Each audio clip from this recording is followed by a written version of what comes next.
Sabay-sabay natin alamin ang mga kaganapan na nangyayari sa ating bansa.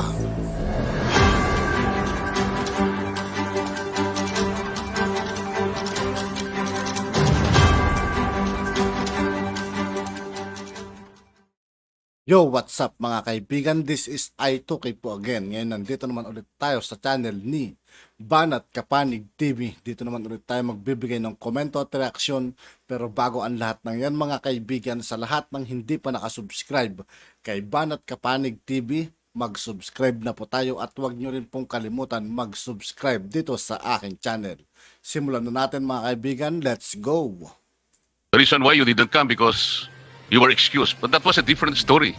You were excused then because you were trying to argue on the issue of sub judice.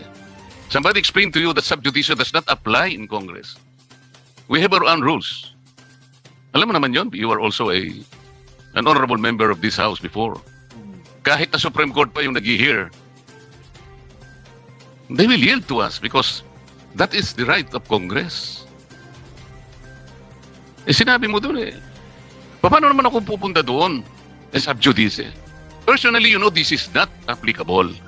So I'd like to believe that you're using that more than using the reasoning that your lawyer is not with you. You have to give us better explanation than that. When We'll be lenient to you. We can lift this order of suspension, but you have to be honest with us in explaining to us. Please. Mr. Chair, when I said I am totally dependent, I'm not totally dependent on for him or for her to tell me what to do, but informing me. Because everything that comes, any correspondence that comes before it reaches me, it is through her. Ganun pa yung nangyari. Ang tingin ko, because when she was detained here, siguro nakalimutan din po niya. That's why it came belatedly, yung explanation po namin. Hindi ko po sinasabing siya na lang ang mag-a-answer. Hindi po. Governor, sinasabi ko, ganito lang to Palagay mong nakakulong yung, alam mo, by text message. Pwede ka naman yung advice Hindi naman namin, Mr. Chair, kinuha ba natin yung cellphone ng legal officer? There are certain hours that the provincial administrator is being given the opportunity to use her cell phone. Did we capture her cellphone?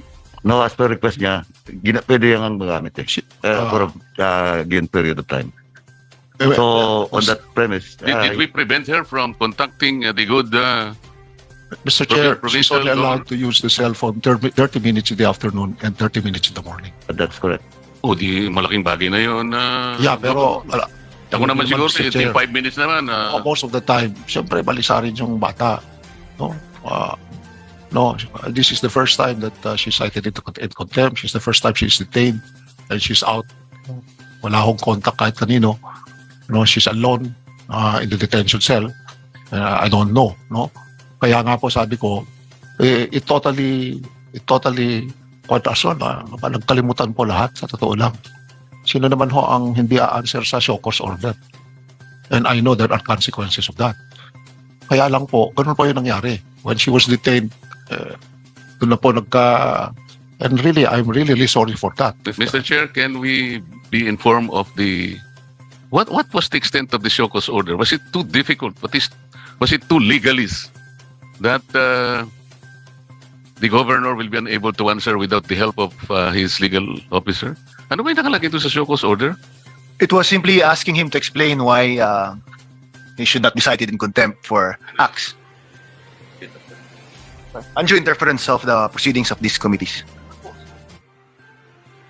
Our appreciation to what was happening at that time is your officials, which are supposed to shed light on the issues we're taking up, hindi namin makuha yung kanilang participation. Dapat sana na-simplify na yung gagawin namin. So we were so helpless. Ang tinatanong lang sa'yo, okay, please explain why you are not supposed to be blah blah blah. Show cause order lang Siguro, kahit na wala ka namang legal officer naman yun, pwede mo namang sabihin, Mr. Chair, I am not preventing anybody from ganito, gano'n. Ang dali naman, no? Maybe 2-paragraph letter to reply to the chairman as a sign of respect to him. Do not use that Justification. Gusto mong malif itong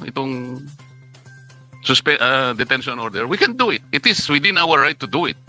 And we wouldn't like to complicate matters. But sir, we would like an explanation, an honest explanation. Be open to us. Natakot ka, nagkamali ka, o ano ba yung ano mo, kailangan sabihin mo sa amin. Do not use that, please, as a justification for not answering the show cause order. We will never accept that. Kung ang sasabihin mo ay, I am totally dependent with my lawyer. Huwag naman ganun. No, it's not totally dependent on the explanation, Your Honor. So what is your contention? Oh, You're partially dependent for on her. her to tell me. Kasi po, lahat ng correspondence na dumadating sa opisina ko, sa kanya muna. And then she informs me about The it. committee And is that not is why- about, is not talking about all the correspondences reaching your office. We are just trying you to explain. Sagutin mo lang ito. Bakit hindi namin makuha yung cooperation ng mga taong ito? Tinatakot mo ba sila? Ganito, ganon. Ay, hindi ko ho sila Oh, pre-divert. but you should have answered the Yeah, committee. hindi ko ho sila pre-divert. Yeah, Never yeah, prevented them ganito of nga eh. coming over here. Mr. Chair, ang sinasabi ko lang sa kanila, kung halimbawa, nahihirapan nga tayong makakuha ng participation nila, kaya kayo nabigyan ng show cause order. Kung ako, Hindi ko alam mga kaibigan ko anong klaseng issue to, no? Kaya basta pinapakinggan ko na lang siya mga kaibigan. Governor, no? Mr. Chair, in answer to your show cause order, may I tell you that I have not prevented anybody from attending your ano. As a matter of fact, I am now releasing a travel order to these people you wanted to appear in your committee right now just to tell you that I am with you in ferreting out the truth. Every truth. O di tapos na sana yun, Mayor. That is not so hard to make. Assure us that you are with us, that you are not trying to stymie the discussion in this meeting. Ganun lang ang hinihingi namin. But it took you ilang days?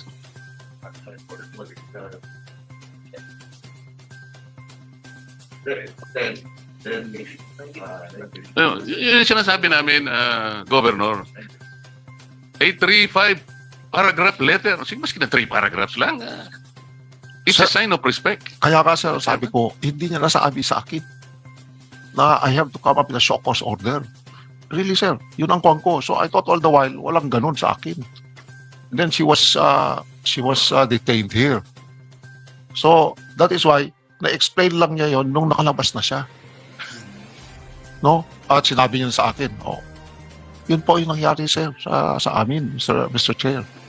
What you're trying to make us believe is that somebody is supposed to explain to you the value of that show cause order. No, I know. Without anybody explaining to you, you will not be able to understand. At yun nga po mga kaibigan, dito po nagtatapos ang ating reaction video. Muli ako po si I2K ng Sundalo ng Dunggalo at 811. Maraming salamat sa patuloy na pagsuporta. Yeah, peace out.